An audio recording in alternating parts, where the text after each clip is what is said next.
When Nazi Germany invaded the Soviet Union on 22nd of June 1941 under Operation Barbarossa, the conflict quickly assumed a scale and intensity without precedent. The Eastern Front consumed millions of lives, and the Soviet Union mobilized all available resources to resist the advancing Wehrmacht. This mobilization was not limited to factories or supply lines. It extended to the direct participation of women in combat. By late 1941, women were serving as medics, pilots, machine gunners, and increasingly as snipers, a role in which they would earn both fear and respect. The geopolitical background of this development was rooted in Soviet ideology and necessity. From the 1930s onward, Soviet policies had promoted gender equality. When the German invasion brought catastrophic casualties in the opening months, the Red Army faced a shortage of trained infantrymen. Women who had received pre-war shooting instruction were therefore in a unique position to fill this gap. By autumn 1941, with German forces threatening Moscow and Leningrad, the Soviet High Command authorized the recruitment and deployment of women into combat units. Initially, this was controversial even within the Red Army, as commanders questioned whether women could endure the physical and psychological demands of frontline warfare. Yet as the front lines stabilized and manpower losses mounted, over 3 million Soviet soldiers were killed, captured, or missing by the end of 1941. Necessity outweighed hesitation.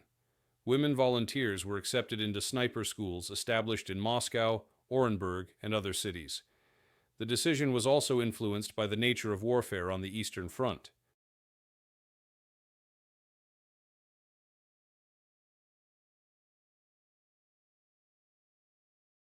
Snipers were particularly valuable in defensive operations, where static trench systems and urban combat allowed them to harass enemy units, disrupt supply lines, and undermine morale.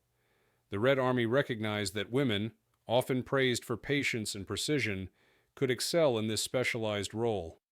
Soviet propaganda highlighted their determination, presenting them as symbols of national resilience.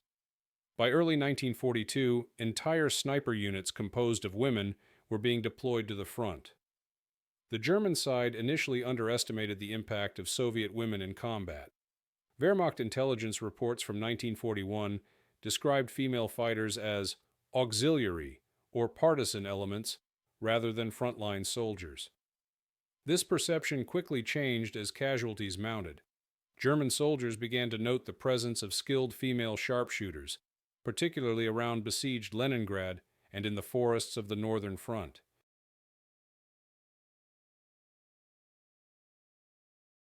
The psychological effect was significant.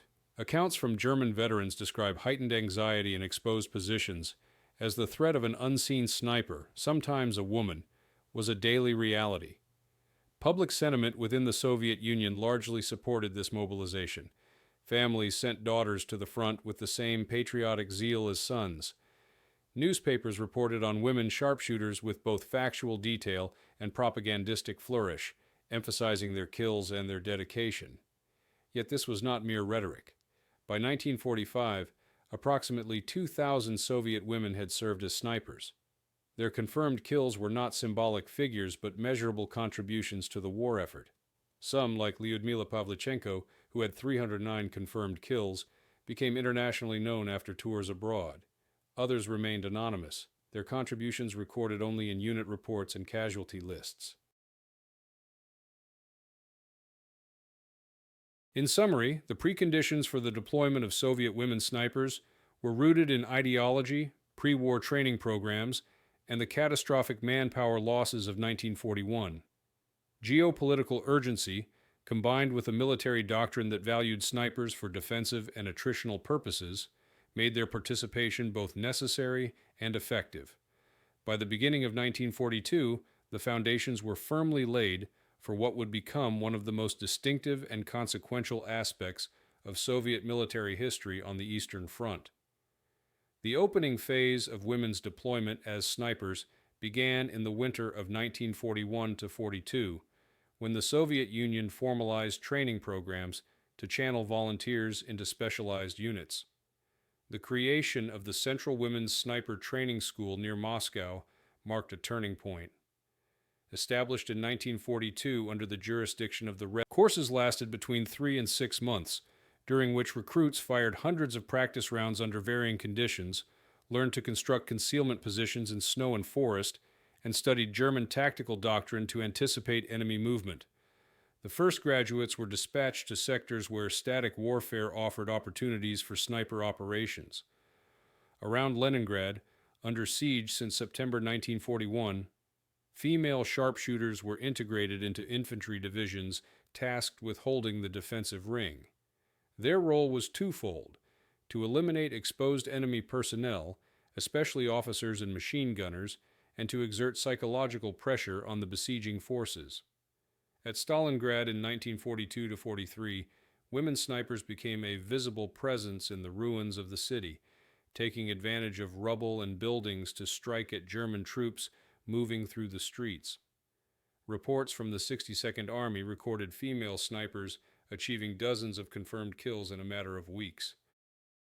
Command structures adapted to this integration. Women were not usually formed into separate battalions, but attached in small groups or pairs to rifle regiments and divisions. Each sniper operated either independently or in teams, reporting directly to platoon or company commanders. This ensured their skills were applied tactically, rather than wasted in conventional assaults. Key figures, such as Lyudmila Pavlichenko of the 25th Rifle Division, exemplified the effectiveness of this model. Her deployment in 1941-42 produced 309 confirmed kills, including 36 enemy snipers, making her one of the most successful sharpshooters in military history. Initial German reactions were marked by surprise and confusion. Wehrmacht reports from the southern and northern fronts in 1942 began to acknowledge the presence of trained female snipers. Captured documents and interrogations confirmed that the Soviet Union had systematized their use. German counter-sniper tactics intensified, with patrols and artillery fire directed at suspected sniper nests. Yet the very need for such measures demonstrated the effectiveness of Soviet deployment. The early presence of women snipers also carried significant propaganda value. Soviet media published photographs and stories of young women in camouflage, rifles at the ready, described not in romantic terms, but as professional soldiers. This contrasted with German propaganda, which depicted them as anomalies or partisans rather than disciplined military personnel. The reality on the ground, however, contradicted such portrayals. Soviet records by late 1942 listed hundreds of confirmed kills by women snipers, many operating in units across multiple fronts. Reactions within Soviet society reinforced the legitimacy of this deployment. Families who had lost husbands, fathers, and sons, letters from the front, preserved in archives, describe women sharpshooters writing to reassure their families of their determination and success. Their presence on the battlefield, though unusual by Western standards, was normalized within the Soviet wartime context, particularly as casualty figures demanded every available resource. By the end of 1942, the opening phase of women's sniper deployment was complete. They were no longer experimental or symbolic.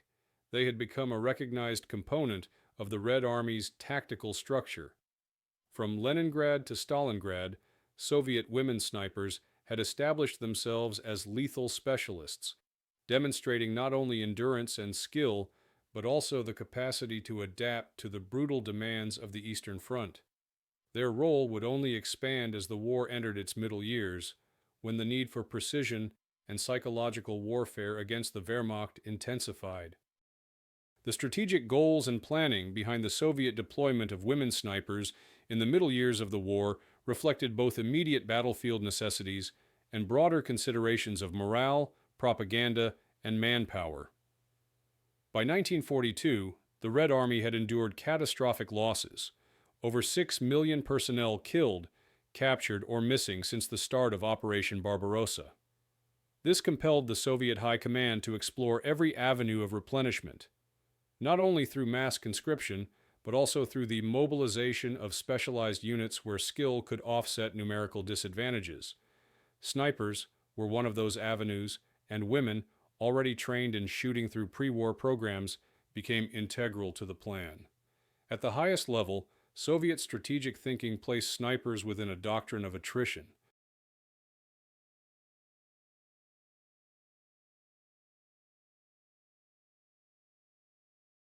While the Wehrmacht emphasized combined arms maneuver and armored thrusts, the Red Army recognized the need to disrupt these advances by targeting key personnel: officers, radio operators, artillery spotters, and machine gunners. Precision fire could inflict outsized damage on German command and control, slowing operational tempo. The introduction of thousands of trained snipers, many of them women, into infantry divisions was therefore not a symbolic gesture, but a calculated move to degrade German effectiveness at the tactical level. Planning at the operational scale involved the establishment of specialized training centers. The Central Women's Sniper Training School, founded in Moscow in 1942, trained more than 1,000 women annually. Graduates were assigned to rifle divisions across the front, with quotas ensuring that every major unit possessed a cadre of skilled snipers.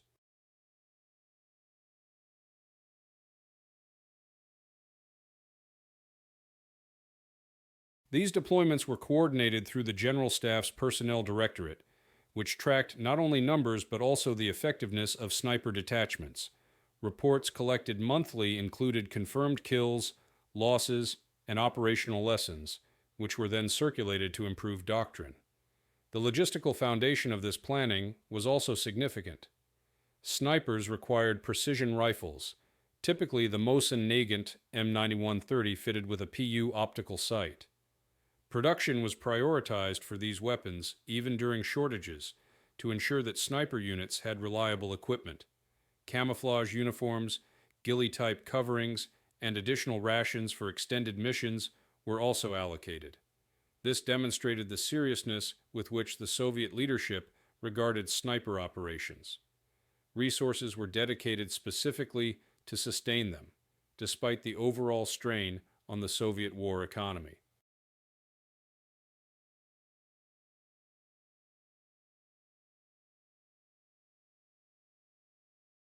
German strategic goals, by contrast, centered on maintaining momentum in offensive operations and suppressing partisan activity in occupied territories.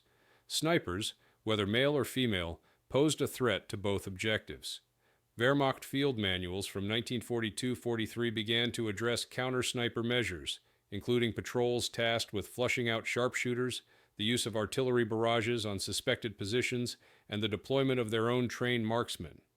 The recognition of Soviet women in this role emerged indirectly, through after-action reports noting an increase in casualties inflicted by concealed shooters, often identified post-mortem as female.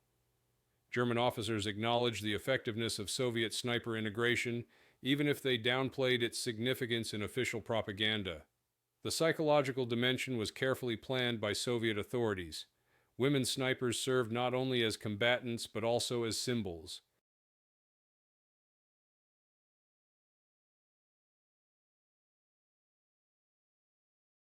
Soviet newspapers and radio broadcasts highlighted their successes, providing names and kill counts. Figures such as Lyudmila Pavlichenko, credited with 309 confirmed kills, or Rosa Shanina, with 59, became well known both domestically and internationally. Pavlichenko even toured the United States, Canada, and the United Kingdom in 1942 as part of a Soviet diplomatic mission, where her role was emphasized as evidence of Soviet resilience. This was not incidental. It was part of a strategic plan to boost morale at home, intimidate the enemy, and enhance the Soviet Union's international image.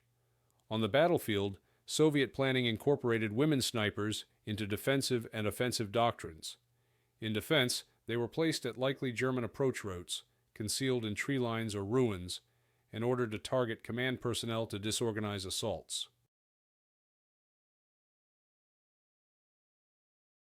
In offense, they advanced behind the first waves, securing newly captured terrain by eliminating isolated defenders and preventing counterattacks. Their presence also served to anchor infantry morale. Knowing that skilled sharpshooters were protecting flanks or rear areas reassured Soviet soldiers enduring relentless German fire. propaganda and reality intertwined in planning. Soviet authorities promoted the image of women sharpshooters, but operational records confirmed their impact. At Stalingrad, sniper teams reported eliminating more than 11,000 German soldiers over the course of the battle, with women accounting for a significant portion. During the siege of Sevastopol, sniper units documented confirmed kills that directly contributed to the disruption of German assaults on fortified positions. These results reinforced the High Command's decision to continue training and deploying women. The German response also became more calculated as the war progressed. Counter-sniper schools were established, and soldiers were instructed to fire at suspected positions even without a confirmed target, consuming ammunition but reducing vulnerability to unseen threats. Yet these measures came at a cost, diverting firepower from offensive operations. The Wehrmacht's inability to neutralize Soviet sniper activity demonstrated how Soviet planning had succeeded in imposing constant friction on German units. Thus, the strategic goals and planning behind the Soviet deployment of women snipers were multifaceted. They aimed to compensate for manpower losses, enhance attrition warfare, disrupt German command structures, and bolster morale both domestically and internationally. The Wehrmacht, though superior in mobility and firepower, was forced to adapt to this invisible threat. By 1943, the Soviet Union had fully institutionalized the role of women snipers, turning what had begun as an emergency measure into a central element of its broader strategy to resist and eventually roll back the German invasion.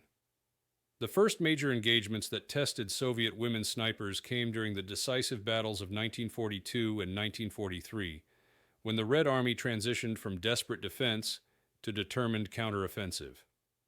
These operations placed female sharpshooters directly into the heart of combat, from the frozen forests outside Leningrad to the shattered ruins of Stalingrad.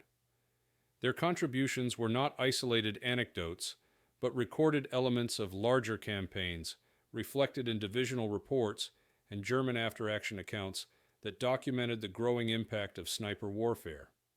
At Leningrad, under siege from September 1941 to January 1944, the defensive lines around the city stabilized, creating a static battlefield where patience, camouflage, and precision could be maximized.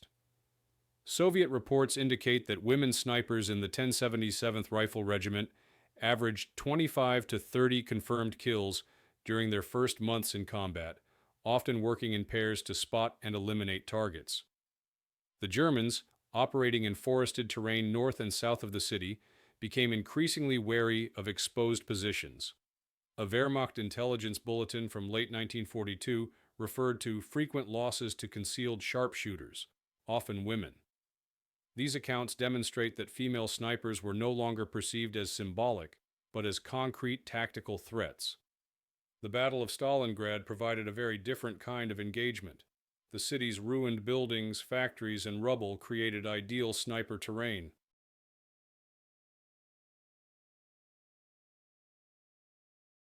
Women such as Rosa Shanina and Natalia Kovshova, both recorded as effective snipers during this period, were deployed in urban combat, where they targeted German officers, machine gun crews, and advancing infantry.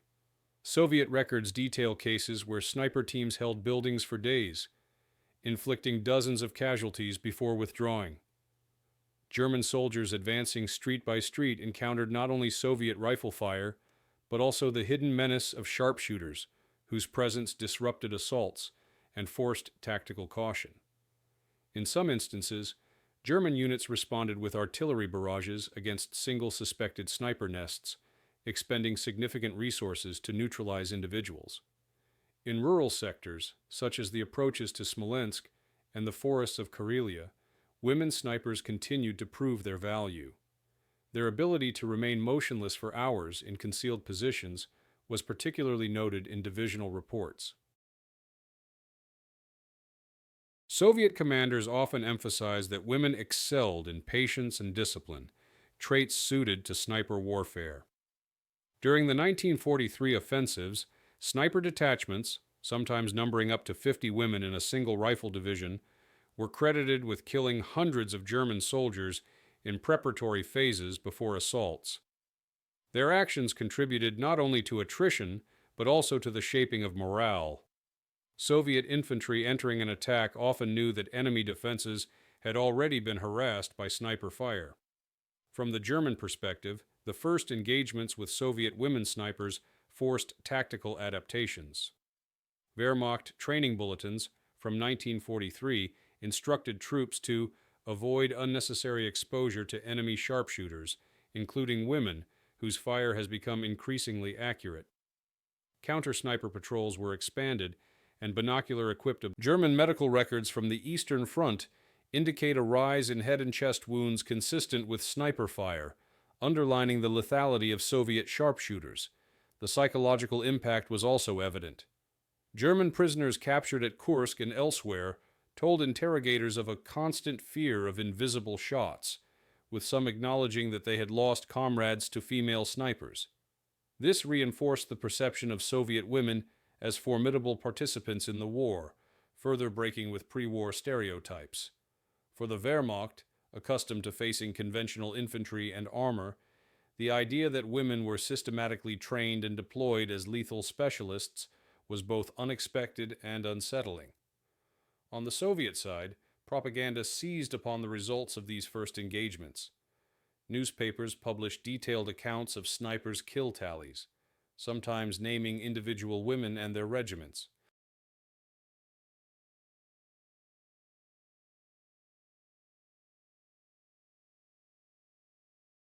Yet beyond propaganda, the Red Army maintained meticulous records. After the Battle of Stalingrad, official tallies credited women snipers in the 62nd Army with hundreds of confirmed kills. These figures were not exaggerated for symbolic value alone. They were incorporated into operational analyses used by commanders to refine tactics. By late 1943, the role of women snipers had been firmly established through these early engagements. Their presence on the battlefield was acknowledged by both sides, their tactical value recorded in divisional summaries, and their psychological effect on enemy troops widely noted. From Leningrad's forests to Stalingrad's rubble, Soviet women snipers had proven that they were not auxiliary participants but integral to the Red Army's broader strategy of attrition, disruption, and morale warfare.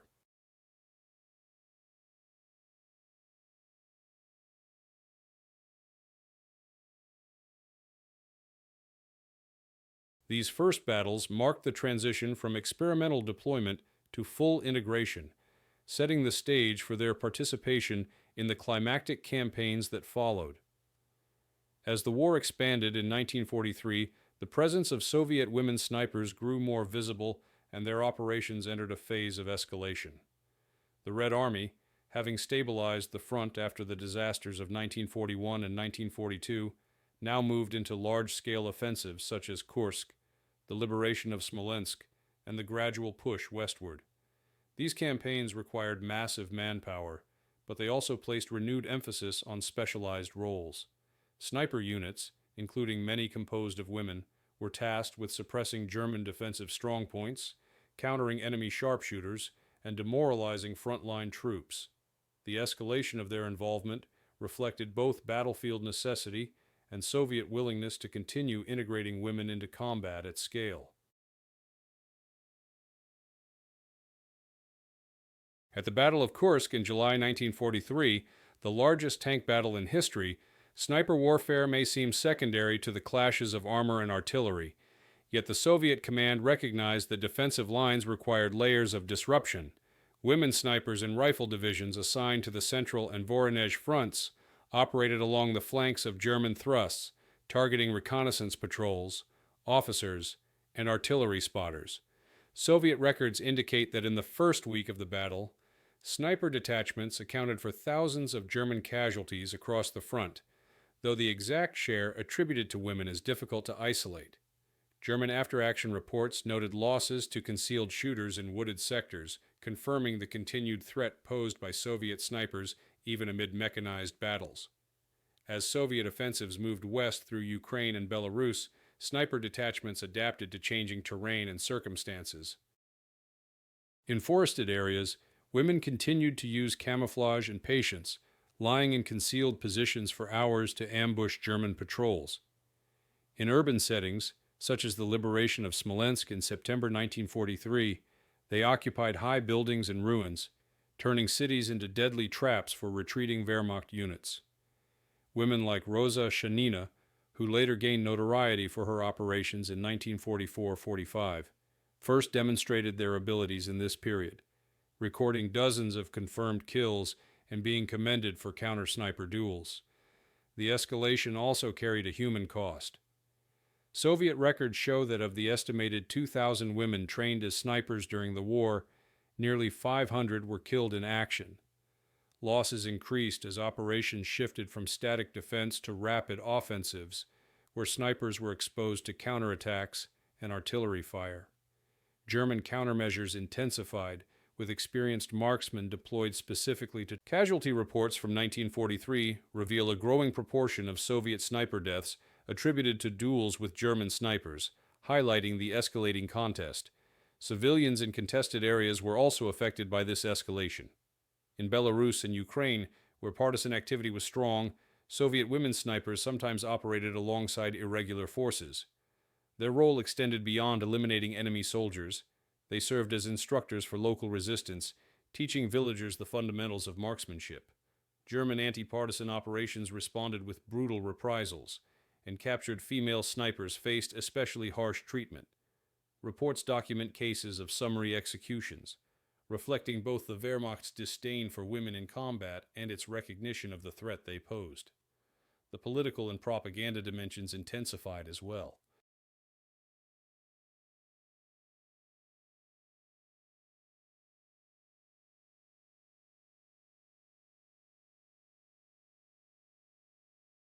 Soviet newspapers and radio broadcasts in 1943 to 44 regularly featured stories of women snipers, emphasizing not only their kill counts, but also their discipline and professionalism. These accounts were intended to inspire both men and women on the home front, reinforcing the message that every citizen had a role to play in the war effort. Internationally, the stories of famous figures such as Lyudmila Pavlichenko were circulated to demonstrate Soviet resilience and to attract Allied sympathy. In German propaganda, however, women snipers were depicted as unnatural or fanatical, part of a broader effort to delegitimize Soviet mobilization. Yet German soldiers in the field were less dismissive, treating the threat as real and adapting tactics accordingly. By 1944, the escalation phase had fully transformed women snipers from an emergency resource into a recognized and indispensable component of Soviet. Their numbers, while never vast compared to the millions of soldiers on the Eastern Front, were significant enough to influence battles at the tactical level. Their confirmed kills, numbering in the tens of thousands collectively, disrupted German operations, drained morale, and forced the enemy to divert resources to counter them. Escalation thus did not mean mass deployment, but rather the integration of women snipers into the structure of Soviet offensives, ensuring their impact was sustained as the Red Army advanced into Eastern Europe. The crisis element of this escalation was twofold: the continued high casualty rate among snipers themselves, and the moral crisis faced by the Wehrmacht in confronting women as lethal combatants. Both sides adapted, Soviets by refining training and tactics, Germans by investing in countermeasures, but the result was the same. The role of Soviet women snipers had become firmly entrenched, and by 1944 they were seen by the Red Army as an indispensable force multiplier in the long and costly struggle to drive the Wehrmacht out of Soviet and later European territory. By 1944, the participation of Soviet women snipers reached its peak in both scale and visibility. The Red Army, now on the offensive across much of the Eastern Front, integrated them into some of the largest and most decisive campaigns of the war. As Soviet forces advanced into Ukraine, Belarus, and eventually the Baltic states, sniper detachments accompanied rifle divisions in both urban and rural fighting, adapting their methods to fast-moving operations and complex terrain. The Belarusian offensive of June-August 1944, known as Operation Bagration, was one of the largest Soviet campaigns and a moment where women snipers were heavily involved.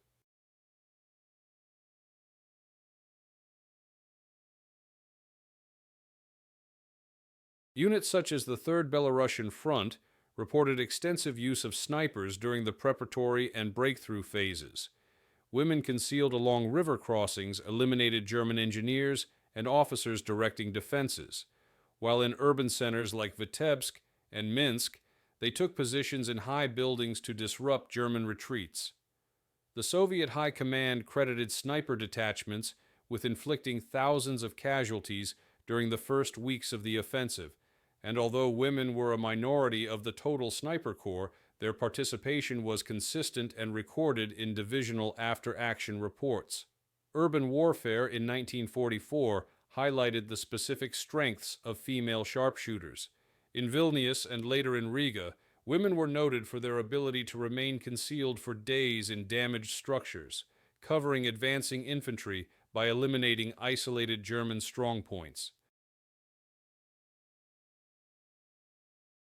German records described persistent sniper fire from concealed female combatants, reflecting the recognition of their continued presence even deep into Europe.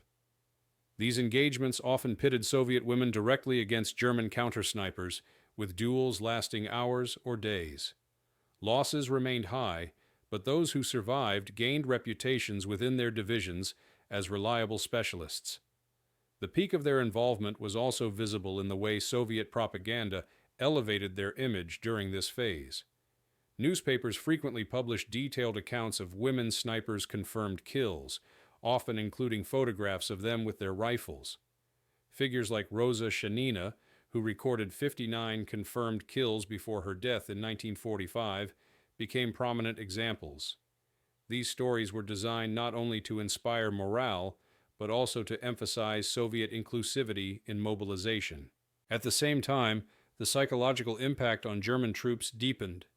Reports from Wehrmacht units retreating through Belarus and Poland mentioned the demoralizing effect of sniper fire, especially when soldiers realized their opponents included women. This contradicted traditional expectations and heightened the sense of futility in a war that was already turning against Germany. The effect was not only tactical, but also symbolic, reinforcing the impression that the Soviet Union could mobilize every resource, human and material, to achieve victory.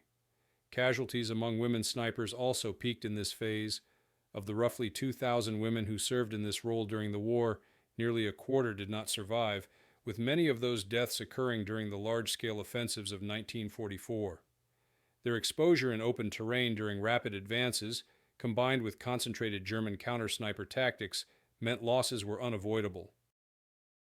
Yet the Red Army continued to replace them with new graduates from the sniper training schools, sustaining their presence until the end of the war. By the time Soviet forces crossed into East Prussia and advanced toward Berlin, women snipers were a fully integrated element of the frontline forces. They represented a peak not in numbers, but in strategic effect. Highly trained, widely deployed, and recognized by both sides as a distinctive feature of the Soviet military machine. Their work during 1944 marked the culmination of years of adaptation and escalation, demonstrating how a resource born of necessity in 1941 had become, by the war's final year, an essential part of the Red Army's campaign to defeat the Wehrmacht. As the Red Army advanced into Eastern Europe in late 1944 and 1945, the work of Soviet women snipers entered a new phase characterized by resistance and adaptation. Their mission no longer consisted solely of defensive attrition or static warfare, but of adjusting their skills to the fluid, high-tempo operations that marked the war's final stage. The Wehrmacht was retreating across a vast front, yet it retained the capacity for organized resistance, especially in fortified towns, river crossings, and urban strongholds. For women snipers, this environment required innovation in tactics, cooperation with partisans, and resilience against increasingly dangerous countermeasures. The Soviet advance into Poland illustrated these dynamics. During the Vistula-Oder offensive, of January 1945, female snipers operated alongside rifle regiments as the Red Army surged westward. Unlike earlier years, when their primary task was eliminating enemy officers in static lines, their role shifted to securing newly captured areas and preventing counterattacks.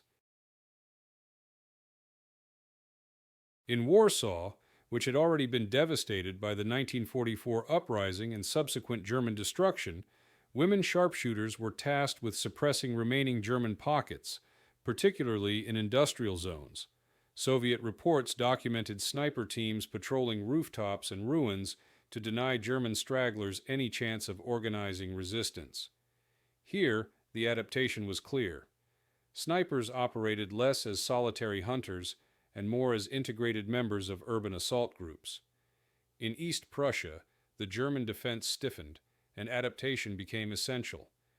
Towns such as Königsberg and Pillau featured heavily fortified positions where German units, including Volkssturm and Hitler Youth, defended every street. Soviet women snipers deployed in pairs, with one acting as observer and the other as shooter, using basements, attics, and even sewers to maneuver. German counter-sniper patrols were relentless, and losses increased.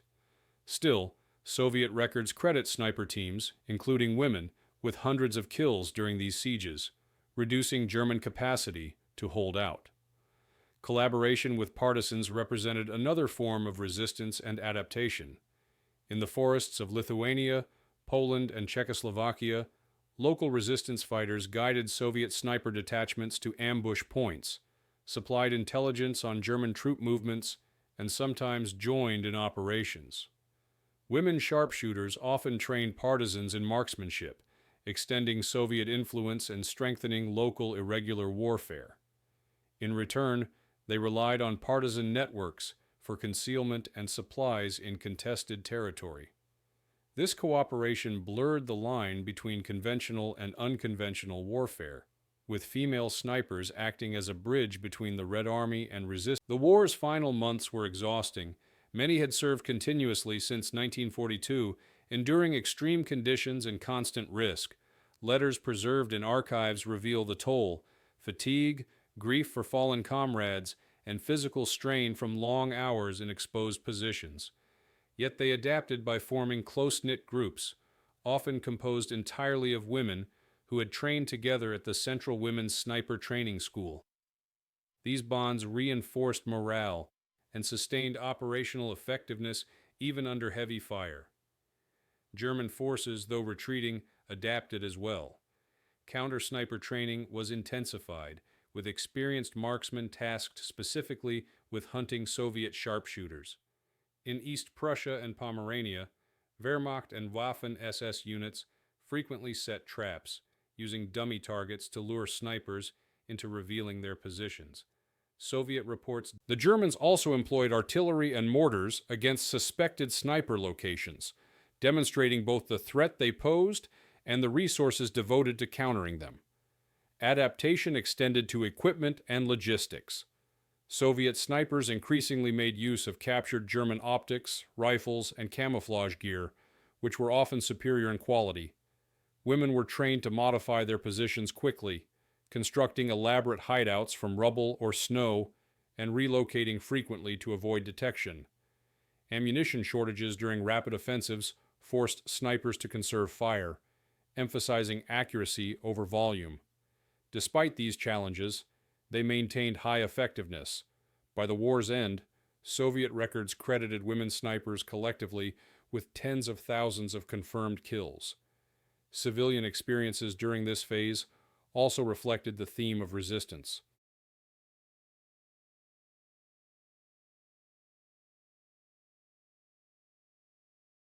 In towns across Poland and Czechoslovakia, locals witnessed Soviet women in combat roles, an unfamiliar sight that challenged traditional gender expectations. Some civilians cooperated willingly, guiding snipers to vantage points or hiding them in homes. Others, weary from years of occupation, were indifferent or even hostile, complicating operations.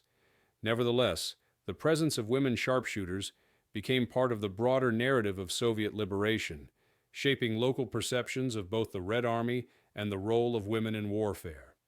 By spring 1945, as Soviet forces closed in on Berlin and Prague, the adaptation of women snipers reached its final form. They were no longer primarily defensive hunters, but integral to combined arms. Their persistence underlined the Red Army's ability to exploit every available resource, and their presence on the battlefield symbolized the total mobilization of Soviet society. Resistance and adaptation were not abstract concepts, but lived realities for the women who lay in concealment, often for days at a time, ensuring that German resistance crumbled under unrelenting pressure.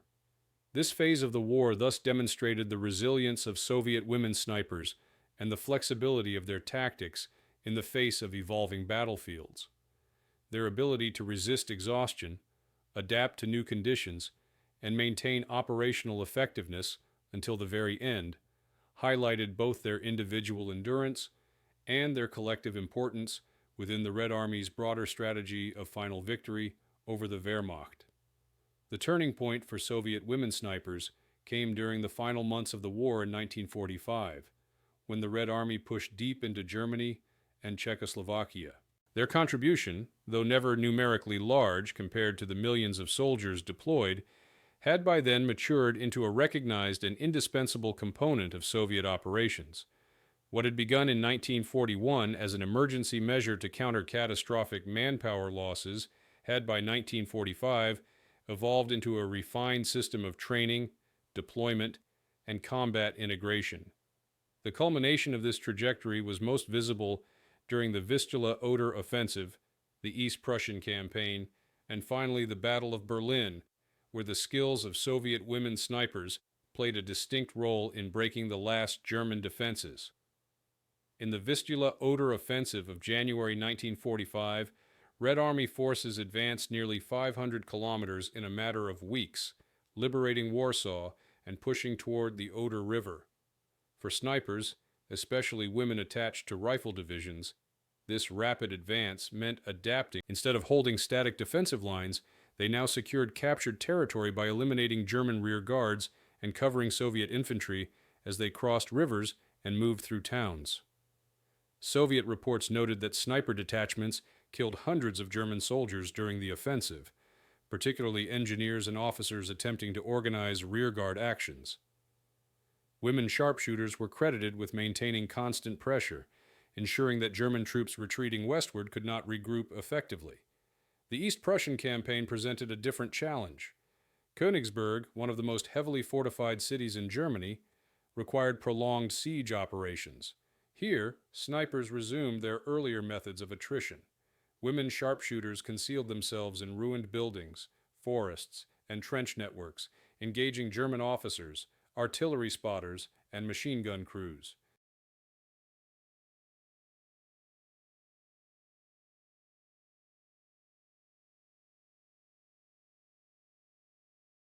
Reports from the Third Belarusian Front emphasized the effectiveness of sniper fire in suppressing German counterattacks.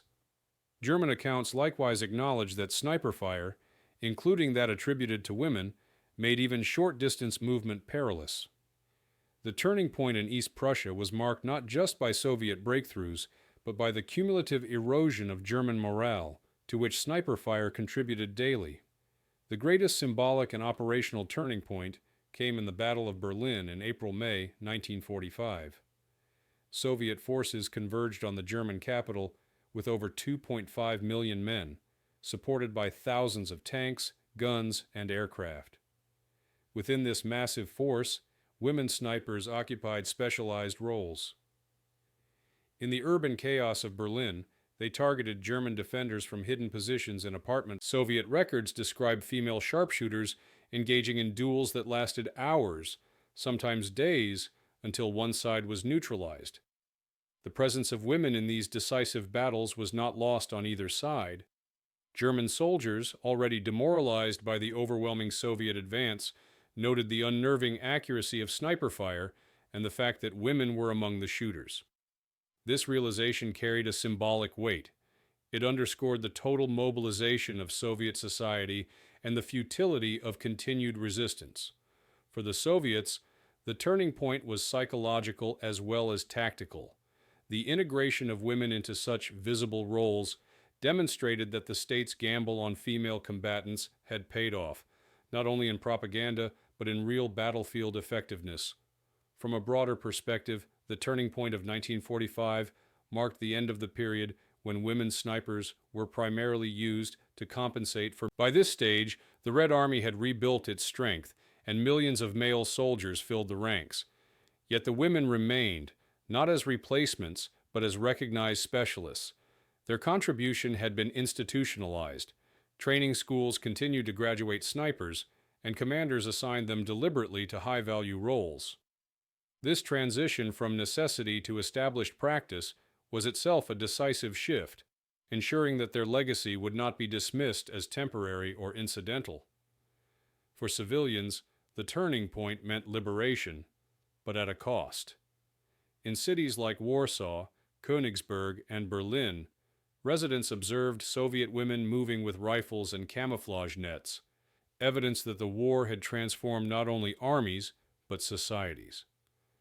The psychological image of women sharpshooters. For survivors of German occupation, the presence of these soldiers symbolized the relentlessness of Soviet resistance, while for others, it raised questions about the future role of women in a post-war world. By May 1945, when Germany capitulated, the role of Soviet women snipers had reached its climax. They had proven their effectiveness in both defense and offense, in forests, steppes, and cities. Their participation in the decisive final campaigns, the Oder, East Prussia, and Berlin, was the culmination of 4 years of adaptation and endurance. The turning point was thus not only the military collapse of Germany, but also the recognition by both allies and enemies that Soviet women snipers had become an inseparable part of the Red Army's victory. The immediate aftermath of the war brought both relief and difficult consequences for Soviet women snipers.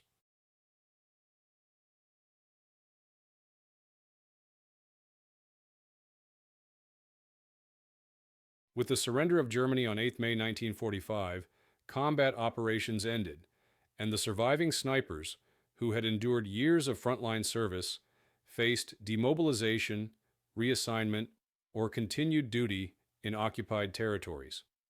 Their wartime experiences had been extraordinary, but the transition back to civilian life or new military roles was not straightforward. The Red Army quickly reorganized in the wake of victory. Many women snipers were formally discharged in 1945 and 1946, their service records preserved in unit archives. Official reports recorded approximately 2,000 women trained and deployed as snipers during the war, with confirmed collective kills estimated in the tens of thousands. Yet casualty rates had been severe. Roughly 500 women died in action, while many others were wounded or disabled.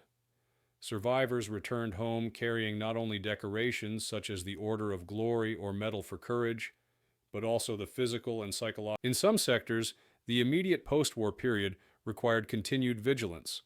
In parts of Eastern Europe, particularly Poland and Czechoslovakia, remnants of German forces and armed groups resisted Soviet control. Snipers, including women, were occasionally tasked with suppressing these holdouts. Others remained in garrison duty, guarding military installations or overseeing prisoner of war camps. This extended their service into 1946 and beyond, though the large-scale demobilization reduced their numbers rapidly. For German soldiers who had faced them, the aftermath meant captivity. Hundreds of thousands of Wehrmacht troops taken prisoner in the Prague and Berlin offensives were marched eastward. Some Soviet women snipers, fluent in German due to pre-war education, served as guards or interpreters during these transfers. Their role in ensuring order during the chaotic weeks after the war demonstrated that their contribution extended beyond battlefield. Civilians in the Soviet Union encountered the return of these women with mixed responses. On the one hand, they were hailed as war heroes. Official ceremonies celebrated prominent figures like Lyudmila Pavlichenko, who toured Allied countries during the war, and Rosa Shanina, who became widely known posthumously after her death in East Prussia. On the other hand, many ordinary women snipers returned quietly to agricultural or industrial work, their experiences unrecognized or overshadowed by broader narratives of victory. Some struggled to reintegrate, facing skepticism from communities unaccustomed to women in combat roles. The humanitarian aftermath was equally complex. In liberated territories, Soviet authorities sought to rebuild infrastructure destroyed by years of fighting. Women snipers sometimes participated in these efforts, particularly in areas where they were stationed during the transition to peace.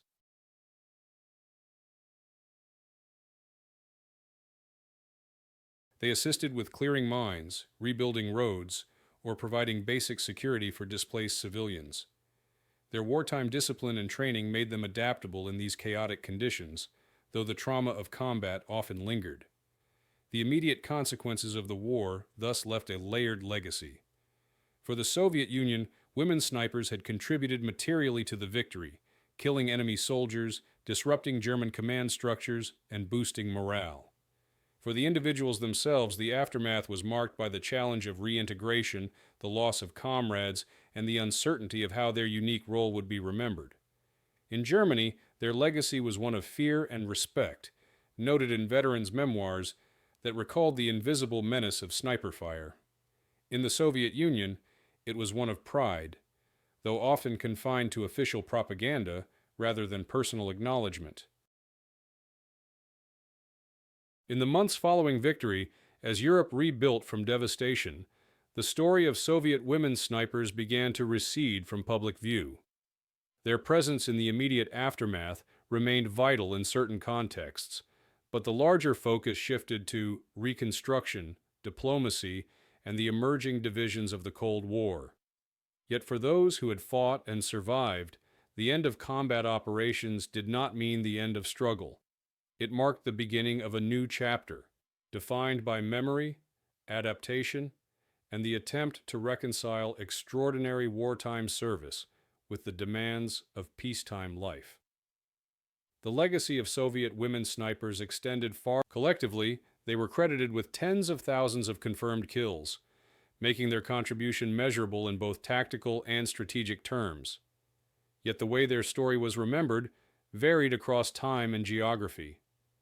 In the immediate post-war Soviet Union, official narratives highlighted their achievements as evidence of the state's ability to mobilize all of society for victory.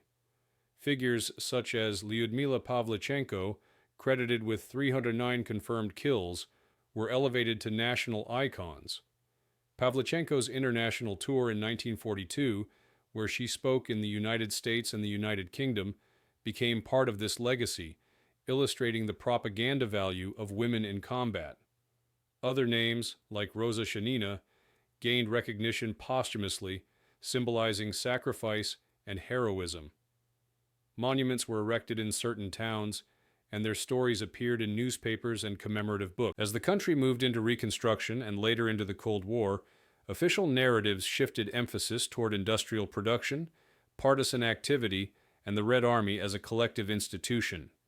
The extraordinary participation of women in frontline combat roles was less convenient for a society that, in peacetime, sought to restore more traditional gender divisions. Many women veterans found themselves returning quietly to civilian life, their military service acknowledged formally through medals, but rarely discussed in depth in public forums. In Germany, the legacy was different. Wehrmacht veterans frequently recalled the fear of Soviet snipers, mentioning women specifically in their memoirs and oral histories. For them, the presence of female sharpshooters was both a tactical problem and a psychological shock. The idea of facing women as lethal combatants contradicted pre-war cultural expectations and reinforced the perception of the Soviet Union as a society mobilized in unprecedented ways. In post-war West Germany, these memories remained anecdotal, but contributed to broader understandings of the ferocity and totality of the Eastern Front. Internationally, the legacy of Soviet women snipers intersected with discussions of gender and warfare. In the United States and Britain, their story was occasionally highlighted in wartime journalism and post-war studies, often as a point of contrast with Western militaries that had not deployed women in combat roles. During the Cold War, Western narratives sometimes use Soviet women fighters as symbols of communist mobilization, presenting them as evidence of the Soviet system's demands on its citizens.